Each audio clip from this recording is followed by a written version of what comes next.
Hello అండి, welcome to my channel. అందరు ఎలా ఉన్నారు? నేనైతే చాలా బాగున్నానండి. ఈరోజైతే మీకు ఆమ్లెట్ అయితే ఎలా వేసుకోవాలో చూపిస్తాను. నేనైతే ఒక 2 ఎగ్స్ అయితే తీసుకున్నాను. అవి ఒక బౌల్లో వేసుకున్నాను. తర్వాత పసుపు యాడ్ చేసుకున్నాను. తర్వాత ఒక 2 టేబుల్ స్పూన్స్ కారం, మీకు కారం కావాల్సినంత వేసుకోవాలి. నేనైతే ఒక 2 టేబుల్ స్పూన్స్ అయితే తీసుకుంటున్నాను. తర్వాత ఆనియన్ అయితే చిన్న చిన్నగా కట్ చేసుకొని వేసుకోవాలి.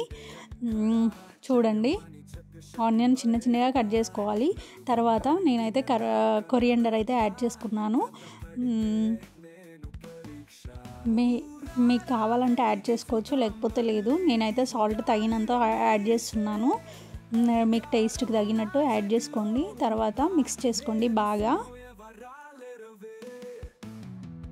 అన్నీ బాగా సాల్ట్ కారం అన్నీ మిక్స్ అయ్యేలా కలుపుకోవాలి.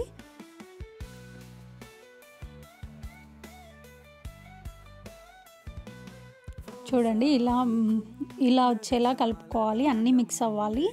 తర్వాత చూడండి ఎంత బాగా కలిపానో. మీరు కూడా సేమ్ ఇలానే కలపాలి. తర్వాత ఒక ప్యాన్ అయితే పెట్టుకుందాము. స్టవ్ మీద పెట్టుకొని ఒక 1 స్పూన్ ఆయిల్ అయితే యాడ్ చేసుకొని, ఆయిల్ హీట్ అయ్యేదాకా చూడాలి. హీట్ అయ్యాక మనం మిక్స్ చేసుకున్న దాన్ని ఇలా ఆమ్లెట్లా వేయాలి.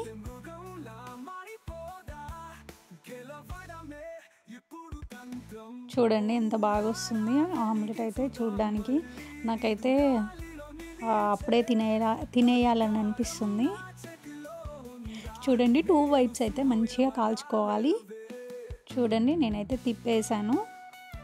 చూడండి ఎంత బాగా వచ్చింది ఆమ్లెట్ అయితే. టేస్ట్ అయితే సూపర్ ఉంటుందండి. మీరు కూడా ట్రై చేయండి ఒకసారి.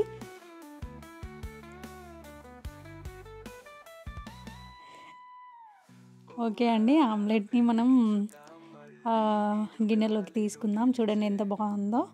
ఓకే అండి, మీకు కనుక వీడియో నచ్చినట్టయితే లైక్ చేయండి, షేర్ చేయండి, సబ్స్క్రైబ్ చేయండి.